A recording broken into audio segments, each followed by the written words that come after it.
Lo decíamos, estamos analizando políticamente las elecciones del fin de semana y por eso vamos a tener una interesante conversación desde ahora con el diputado más votado de toda la derecha política de nuestro país, electo por primera vez como diputado además por la región metropolitana, distrito número 11. Tomamos contacto de inmediato con don Diego Schalper Sepúlveda. ¿Cómo le va, diputado? Muy buenas noches.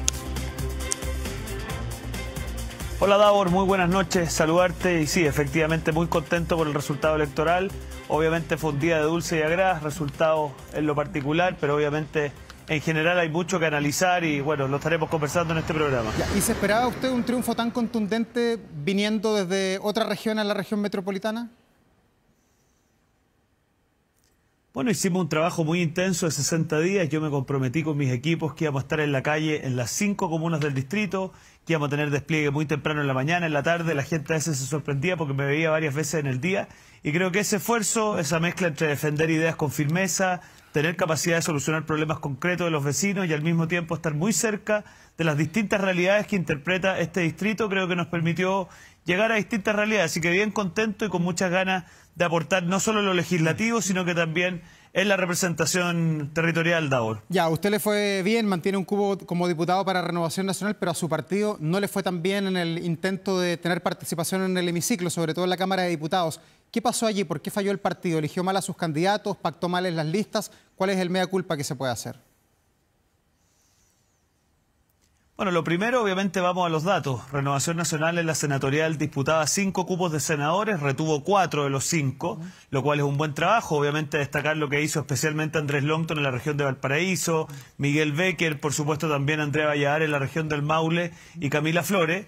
Y en el caso de la Cámara de Diputados, efectivamente, tuvimos una derrota muy contundente en la zona norte del país. Ahí no es una novedad para nadie en su casa lo que ha significado la innovación, digamos, y el trabajo que ha hecho el Partido de la Gente, que hay que analizarlo. Y también en la zona sur, y especialmente en algunas comunas en particular, hay que reconocer que los sectores de la coalición liderada por republicanos también ha tenido una impronta muy fuerte. Entonces, yo creo que nosotros tenemos una tarea difícil, especialmente en tiempos de oposición, porque la verdad que lo que sucede en tiempos de oposición es que muchas veces se predominan las posturas, se predominan las posturas de digámoslo así, más grandilocuentes, más vehementes, pero ahora que vamos probablemente a hacer gobierno y probablemente en la discusión que viene ahora, que la oposición va a pasar a ser gobierno, hay posturas como las de Renovación Nacional, la capacidad de construir acuerdos, la capacidad de construir mayoría, va a ser muy valiosa. Entonces yo al menos estoy bastante conforme desde el punto de vista del esfuerzo que va a hacer Renovación Nacional, pero tenemos mucho que reflexionar sobre cómo proyectamos el liderazgo para el futuro. Ya, pero es poco crítico sus palabras, diputado, en torno a lo que pasó antes. Se hicieron mal las listas, debieron haber pactado los presidentes de los partidos de Chile Vamos con republicanos, con el Partido Nacional Libertario. Hoy día el Partido Republicano va a ser, a contar del 11 de marzo, la mayor fuerza ahí en la Cámara. Mire, para serle sincero, yo tengo la costumbre de hacer las críticas a puertas adentro. Ya. Obviamente que hay cosas que revisar, obviamente que hay cosas que construir. Pero mire, yo en esto hago una gran diferencia entre los que estamos en la cancha, que somos actores políticos, de los que son analistas. Los analistas te pueden dar el lujo de hacer análisis, digamos, con total libertad. Pero nosotros, en cambio, tenemos que ser parte de las soluciones y, por lo tanto, yo al menos me siento parte de una generación junto a otros que nos va a tocar probablemente tomar un rol muy activo en el futuro de la coalición, y en ese sentido mi tarea consiste en, evidentemente, revisar lo que aquí ha ocurrido, pero más que todo proyectar hacia el futuro. ¿Ya usted está conforme con el liderazgo del senador Galilea al mando del partido? Yo la verdad es que creo que Chile Vamos, y en particular la derecha constructiva, la derecha que es capaz de construir acuerdos mayoritarios, tiene un rol muy importante que cumplir, y en ese cuadro, obviamente, más que quedarme en el análisis, yo tengo que quedarme en la actuación. Mire, hay algunos que los últimos días han estado planteando como que si fueran, no sé, accionistas de una funeraria que van a sepultar una determinada situación. Yo no soy parte de eso. Yo más bien creo que lo que tenemos que estar es en esta primera etapa contribuyendo activamente en el triunfo de José Antonio Kast en esta segunda vuelta.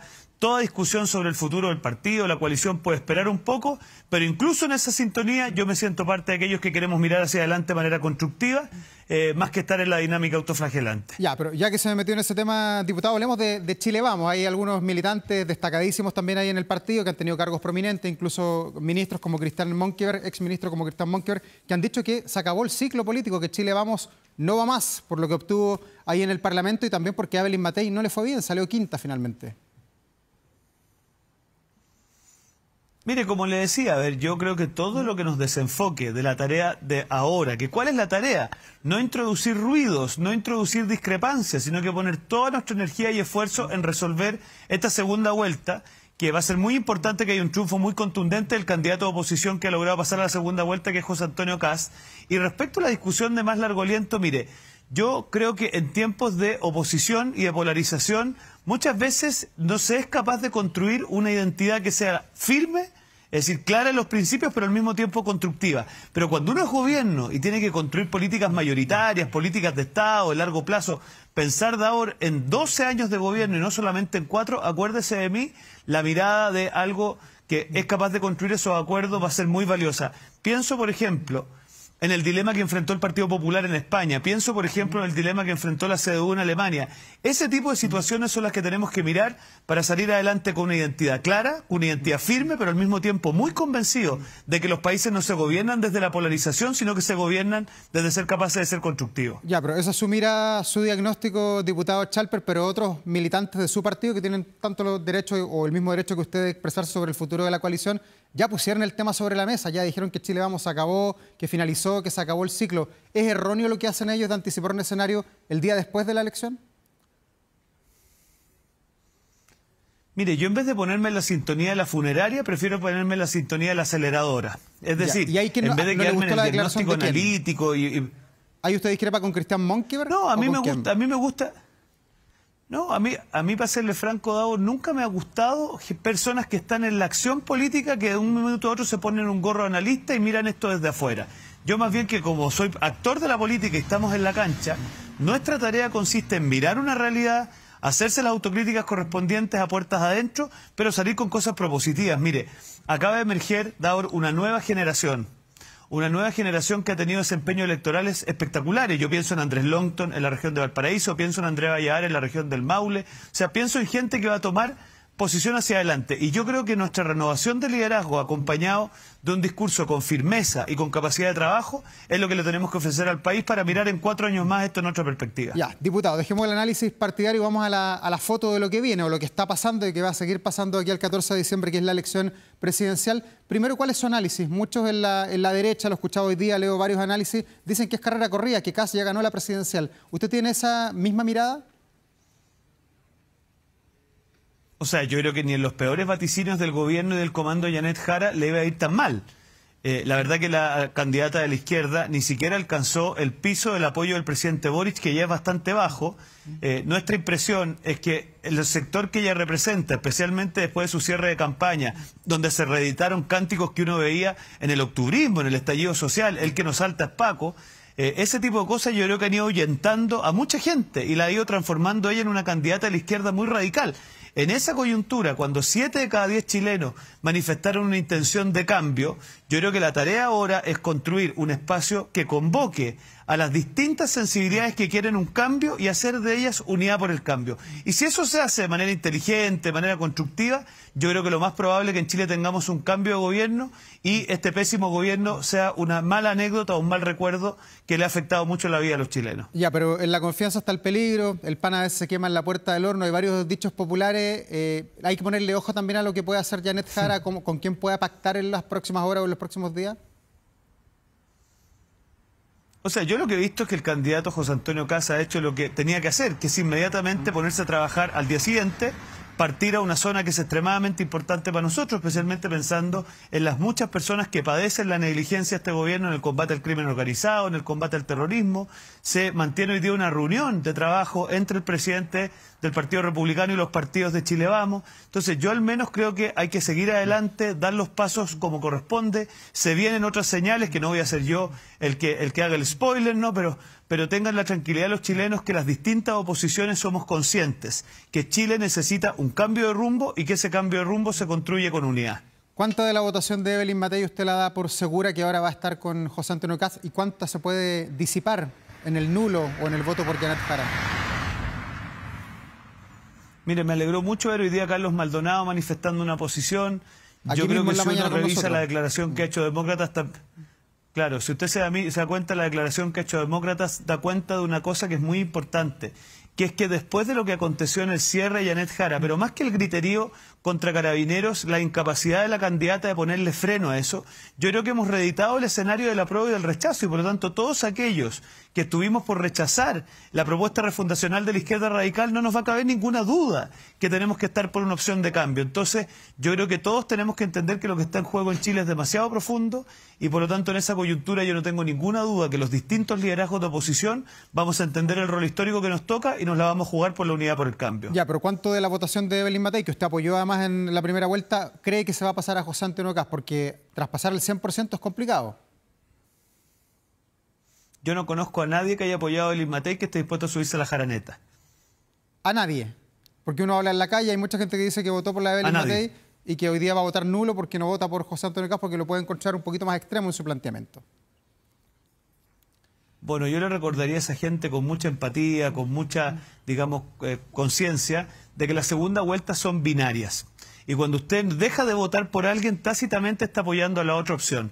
Cuando la otra opción es una persona que pertenece a los sectores más de izquierda del actual oficialismo, que en el contexto del estallido estaba con una polera del perro matapaco y que en su cierre de campaña no solamente se insulta a Carabineros de Chile, sino que se insulta a la candidata Matei y a otros más con expresiones muy agresivas, sin que ella sea capaz no solo de frenarlo en seco, sino que además de pedir perdón los días posteriores, yo creo que la disyuntiva es demasiado profunda. Entonces yo aliento a toda esa gente a que se dé cuenta que las segundas vueltas son binarias y que hay que apoyar a la opción de cambio que nos permita retomar el rumbo en Chile. Ya, y en lo que viene, ¿qué tan importante es la definición que pueda tener Demócratas, que no ha tomado una definición como partido, salvo la que entregó hoy día en la mañana, de que no van a votar por el Partido Comunista, pero eso no quiere decir que voten por José Antonio Kast, por lo menos así lo decía Carlos Maldonado esta mañana, y también la decisión que va a tomar Amarillo? ¿Ustedes esperan que ellos sean bastante claros como partidos políticos de que van a apoyar a uno u a otro? Yo confío que toda la fuerza del rechazo vamos a estar por impedir que en Chile haya algo así como un segundo aire del octubrismo, y por lo tanto yo espero que estemos todos en esa sintonía. Y obviamente para mí, Davor, es muy importante que todas esas fuerzas se sientan convocadas. Yo creo en las opciones comprensivas, yo creo en las opciones que amplían los espacios.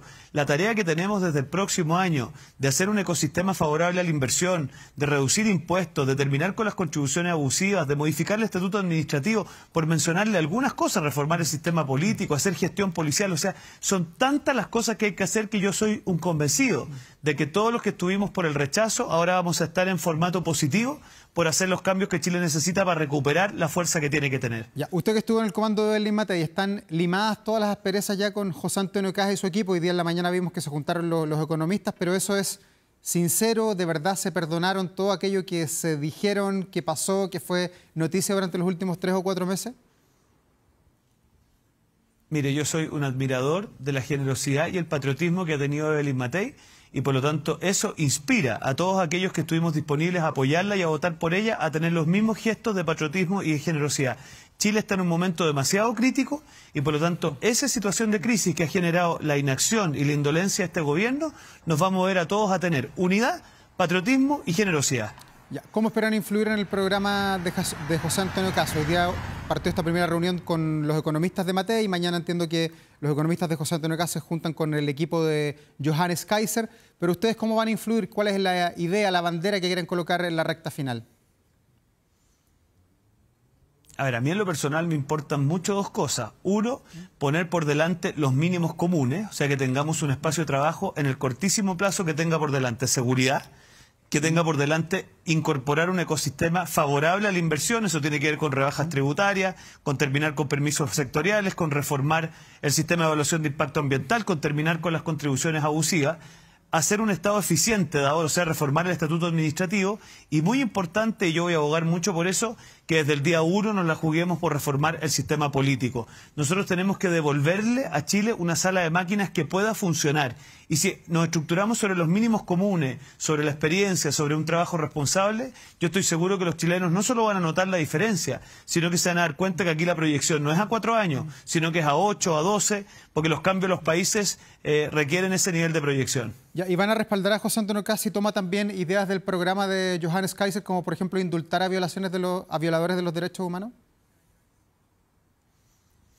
Yo por eso le digo que al final lo que nos tiene que convocar para no cometer el error del segundo proceso son los mínimos comunes, aquellas cosas de sentido común que tienen que ver con las urgencias ciudadanas, que tienen que ver con restablecer la sala de máquinas, que tiene que ver con combatir las listas de espera, con poner al cáncer especialmente lo que afecta a las mujeres como primera prioridad, poner la restauración de la educación parvularia, poner, por ejemplo, combatir el ausentismo escolar, y así tantas cosas que ya serían extremadamente difíciles y muy, muy importantes en la prioridad. Entonces, pongamos el foco, y este es el llamado, pongamos el foco en los mínimos comunes y no en aquellas cosas que muchas veces nos puedan distraer. Yo creo que ahí tiene que estar el sello del trabajo del futuro gobierno. Ya, o sea, temas de derechos humanos, temas valóricos para usted no son prioridad por lo menos en esta segunda vuelta. José Antonio Kast, hay que decir que lo vimos en la campaña, trató de esquivar las respuestas en torno a ese tema cada vez que se le preguntaba. Yo no tengo ninguna duda que las distintas oposiciones tienen sus énfasis, tienen sus identidades, y eso está fantástico. Pero aquí lo que está en juego es un avión que estamos heredando con altas turbulencias, con un piloto que uno no sabe muy bien dónde está, porque la verdad que hace bastante rato que no vemos al piloto, y por lo tanto, para enderezar ese avión y volver a ponerlo en senda de salir de turbulencias, tenemos que preocuparnos de lo urgente, y lo urgente de ahora ya es lo suficientemente exigente. Entonces, yo aliento a todos a poner el foco en esa necesidad, en ese piso de trabajo, y después tendremos todo el tiempo del mundo para debatir sobre aquello que distingue a las distintas oposiciones. Viendo muy de cerca la campaña y también el futuro, Diego Chalper, ¿por qué perdió Evelyn Matei? ¿Cuál es la lectura que tiene usted sobre lo que pasó? Yo creo que Evelyn Matei tuvo un desafío no fácil, que era mantener vigente un liderazgo por demasiado tiempo, en un contexto de polarización, invitar a construir un solo equipo. Ella tuvo un liderazgo espectacular durante la elección municipal, que yo al menos siempre se lo voy a agradecer, la capacidad que tuvo de poner en juego su capital político, incluso por candidatos que ella sabía que iban a perder. Y desafortunadamente en esa coyuntura de polarización, el mensaje que ella intentó dar con mucho coraje, con mucha vehemencia, quizás encuentra muchas veces resistencias precisamente por lo mal que lo ha hecho este gobierno. Entonces hay otras cosas que habrá que analizar, pero como le digo, esas cosas siempre se analizan puertas adentro, pero por mi parte solo gratitud y admiración por el liderazgo, la entereza y la generosidad que ha tenido Evelyn Matei. ¿Y ella debería integrarse al equipo de Kast en este segundo tiempo? Bueno, eso será algo que tiene que decir ella y José Antonio. No voy a ser yo el que le está dando receta a dos liderazgos tan destacados de nuestro sector político. Ya, pero ¿usted no la ve como que ella se desentiende y se haya retirado de la política literalmente el domingo? Mire, Evelyn Matei donde esté va a tener un desempeño superlativo, así que yo no tengo ninguna duda que va a tomar las mejores decisiones. Ya, y en cuanto a estrategias de campaña, diputado, quedan, ¿cuánto? 4 semanas ya. Bueno, el tiempo va avanzando muy rápido, estamos llegando al miércoles, ya han pasado 48 horas de la elección. ¿Qué debe hacer José Antonio Kast en estas primeras semanas y qué no debe hacer? Porque muchos dicen que el gran error hace 4 años, cuando también pasó la segunda vuelta y en primer lugar, fue haber ido a Estados Unidos a una reunión de la que nunca supimos mucho qué pasó allí. ¿Qué debe hacer en estas semanas y qué no debe hacer? Yo creo que lo que ha hecho hoy día es exactamente lo que tiene que hacer, ir a encontrarse a aquellos que son las víctimas de la negligencia de este gobierno. Unos de ellos los que han padecido el terrorismo en la macrozona sur. Otros probablemente los sectores populares que padecen las consecuencias de la inmigración ilegal. Otros probablemente los que han padecido las listas de espera insufribles e incapaces de enfrentar. O sea, yo creo que presidente Kast, bueno, el candidato presidencial José Antonio Kast tiene claro que el foco tiene que estar puesto en aquellas personas que padecen la indolencia y la inoperancia de este gobierno. ¿Y qué no tiene que hacer? Enganchar en las 1001 polémicas que va a intentar instalar el gobierno en esta recta final en su desesperación. Yo creo que es re importante no enganchar. Yo no tengo duda que el gobierno del presidente Boris va a tratar de trasladar la discusión a aquellas cosas que sin ser prioritarias dividen, porque ha sido la tónica de este gobierno, ante su incapacidad. Mire, este es un presidente que se mueve muy bien en las asambleas universitarias, pero a mí me encantaría verlo con mucha más recurrencia, si usted quiere, en comités policiales, viendo la reconstrucción en Valparaíso, que la tienen botada, haciéndose cargo del control de la frontera. Pero bueno, cuando se trata de hacer ese tipo de gestiones, al presidente le sale más difícil, ¿no? Diputado, y en estas semanas que vienen, ¿qué tan cerca hay que estar de Franco Parisi, de sus ideas, de buscar ese voto de los 2,5 millones y medio de chilenos que votaron por él, que votaron por la gente que llevaba las banderas del PDG? ¿Hay que buscar esos votos? ¿Hay que provocar ese acercamiento o no? Yo creo que hay que tener mucha rigurosidad y mucha dedicación para saber quién es ese elector, esa electora, que ha optado por la opción del PDG, con mucho respeto, porque ahí lo que hay es una expresión que muchas veces algunos ningunean, que muchos no toman en serio, pero yo me la tomo extremadamente en serio.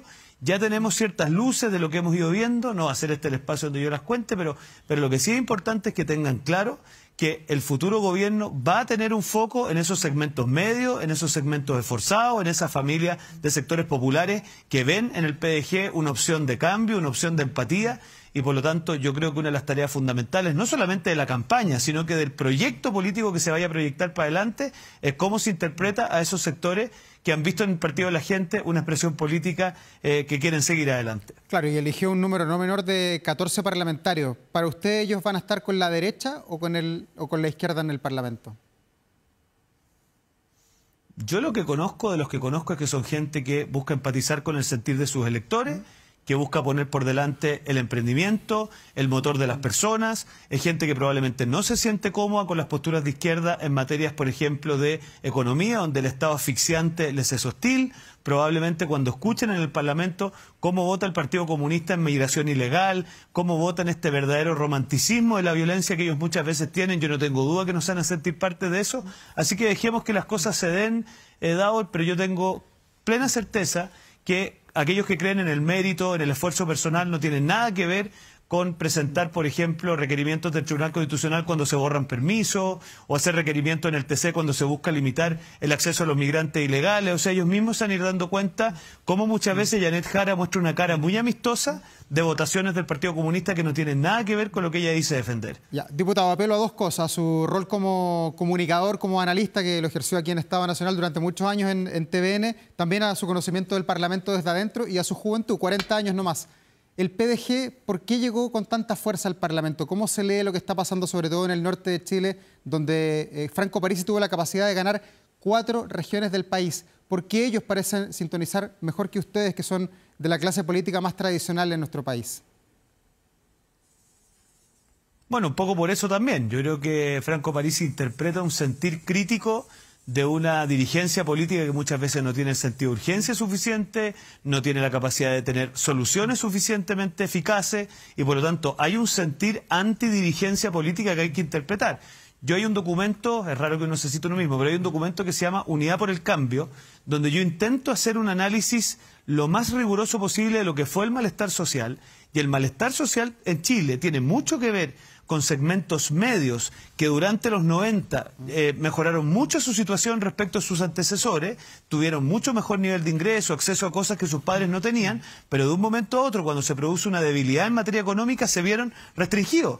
Y esos sectores medios son autosuficientes, arquitectos de su propia vida, quieren construir su propio proyecto vital, y por lo tanto cuando ven que el Estado, lejos de ayudarlos, los perjudican, cuando se ven insegurizados, bueno, evidentemente buscan soluciones. Y tengo la impresión que Franco Parisi en algún sentido también ha sido capaz de tocar esas expresiones, gente del mundo de los segmentos medios y de los segmentos populares emergentes que quieren que les demos soluciones, y que muchas veces es mucha la burocracia, mucha la farándula política y poco las soluciones para su vida. Ahí tenemos que hincar el diente, en mi opinión. Y ese voto de Parisi, que para muchos es un voto de rebeldía en contra del sistema, en contra de la casta, de los que están permanentemente en la política, ¿va a marcar preferencia el 14 de diciembre o podríamos ver un aumento considerable de los votos nulos? Porque hubo 500.000 votos nulos y blancos, que podría ser poco si es que uno lo mira desde el amplio padrón que tuvimos en Chile, más de 15,5 millones de electores.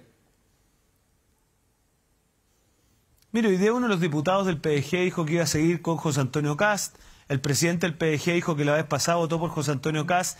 Yo tengo la impresión que alguien que se mueve en esas coordenadas no tiene nada que ver con aquellos que han hecho de la burocracia casi una cosa central, porque cuando usted ve cómo ha funcionado el Frente Amplio y la izquierda radical en la gestión, lo ha hecho extraordinariamente mal. Cuando usted ve cómo montaron el Ministerio de Seguridad, que uno pensaba que iban a poner gente competente, expertos en criminalística, y montan un grupo de personas que, con todo el respeto humano que se merecen, no sé muy bien qué competencias han demostrado en la gestión del delito, uno se da cuenta que eso tiene poco que ver con la crítica legítima que han levantado los electores del PDG. Entonces yo al menos espero que desde la opción de las oposiciones seamos capaces de decirle a ese electorado que somos conscientes de su fragilidad, somos conscientes de su anhelo de auto, digamos, gobierno en su vida, y por lo tanto lo que tiene que hacer la dirigencia política es dar soluciones. Por ahí tiene que ir el camino de trabajo de las oposiciones en la propuesta de gobierno. Ya todo eso es futuro, diputado Schalper, lo lleva al presente a lo que está pasando. Hoy hubo en el Congreso discusión en torno al Parlamento, en torno al futuro también del ministro Pardo, que mañana se va a decidir. Pero quiero preguntarle por el presupuesto. Sigue enredadísimo, hay partidas que se han rechazado. ¿Se ve algo de solución, algo de acuerdo entre el gobierno y lo que puedan hacer el Parlamento en la Cámara de Diputados, en una nueva comisión mixta eventualmente, o también en el Senado? ¿O se va a mantener la intransigencia quizás marcada también por el clima electoral? Bueno, para nosotros es imposible hacernos cómplices a un presupuesto que rebaja los presupuestos para los gobiernos regionales, que rebaja el presupuesto para la estrategia contra el crimen organizado, que no tiene plata suficiente para combatir las listas de espera, que incorpora de manera mañosa las cifras en materia de gastos de personal para no incorporar adecuadamente el reajuste. O sea, hemos tenido un gobierno extremadamente poco diestro para sacar adelante el presupuesto. Entonces, por ejemplo, hoy día nuestro jefe de bancada, Frank Sauerbaum, logra avanzar en más plata para subsidios habitacionales, pese a lo mal que lo ha hecho este gobierno. Entonces, siempre a nuestra disposición, Davor, va a ser construir un presupuesto puesto en el foco y en el centro de las personas. Pero cuando tenemos un gobierno que claramente en materia de presupuesto ha sido el peor gobierno desde el retorno a la democracia, lo único que pedimos es que se hagan las cosas bien. Y nosotros no le vamos a aprobar al gobierno un presupuesto que sabemos que está mal construido. Por ejemplo, las partidas de relaciones exteriores, la partida, por ejemplo, en salud. O sea, son cosas que no se pueden aprobar en la manera en cómo están. Entonces esperamos que el gobierno recapacite y que el Senado sea capaz de construir un presupuesto que realmente esté a la altura de lo que Chile necesita. Ya. Diputado, y lo último, respecto al exministro Diego Pardo, hoy día se aprobó el informe de la comisión, ya se decide en sala el futuro de este exministro. Usted me imagino que va a votar a favor, pero ¿qué ambiente ve ahí en el Congreso? ¿El oficialismo va a finalmente respaldar esta acusación constitucional una vez que ya ha pasado además la presión que tenían muchos, que era el 16 de noviembre, el día de las elecciones? Yo creo que hay un sentir muy generalizado de marcar un antes y un después respecto a que en Chile no puede ser que alguien se mande una embarrada de esta envergadura y que no pase nada. Mire, no fuimos capaces de acusar a un ministro de Educación que básicamente no administraba bien la JUNAEV con gastos millonarios. No pudimos resolver el tema de una ex ministra de Justicia que realmente tuvo un desempeño muy lamentable en materia de indulto. Y así sucesivamente. Entonces yo confío que el oficialismo, porque al final seamos sinceros, la mayoría en la Cámara actualmente la tiene el oficialismo, que el oficialismo no sea cómplice pasivo de hacer valer la responsabilidad respecto a una persona que, sabiendo el tremendo daño que podía generar la información que él tenía, no hizo nada. Yo hago un llamado a los diputados oficialistas a que aquí sean parte de una inmensa mayoría, que manifestemos que en Chile el que la hace la paga y que mañana demos una señal en pos de la probidad y de la transparencia, que es lo que los chilenos esperan. Diputado Diego Schalper Sepúlveda, muchas gracias por esta entrevista, por estar aquí en Vía Pública. Felicitaciones nuevamente por su éxito en la reelección en el Distrito 11.